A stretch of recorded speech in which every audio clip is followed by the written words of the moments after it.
यसरी चाहिँ हिउँ परेको छ। हामी मुक्तिनाथ पुग्न आँटेका छौँ। मुक्तिनाथ जाँदाको बाटोमा हिउँले हामीलाई स्वागत गरिरहेको देख्न पाउँछौँ।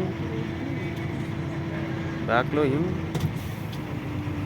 तपाईँहरू पनि मुस्ताङ यात्रा गर्दै हुनुहुन्छ भने मौसम बुझेर चाहिँ आउनुहोला। अब अप्पर मुस्ताङ जानको लागि चाहिँ हप्ता 10 दिन पर्खिनु पर्ने स्थिति छ। अब हिउँ परिसकेर नपग्लिकन अप्पर मुस्ताङ जाने अवस्था छैन।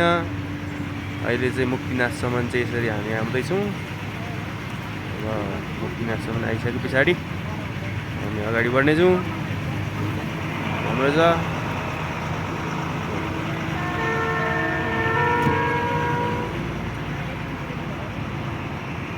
स्याउमाथि हिउँ। स्याउ फलिरहेको छ। फलिरहेको स्याउमा हिउँ। स्याउ फलेको छ।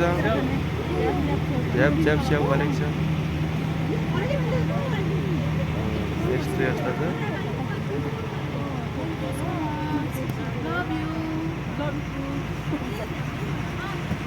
गाडीहरू यसरी हिउँले छोपेको छ।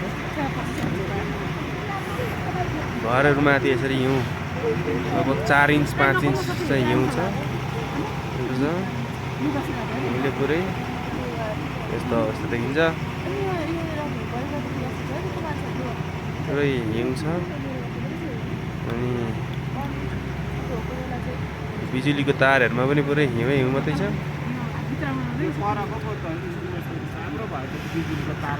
हो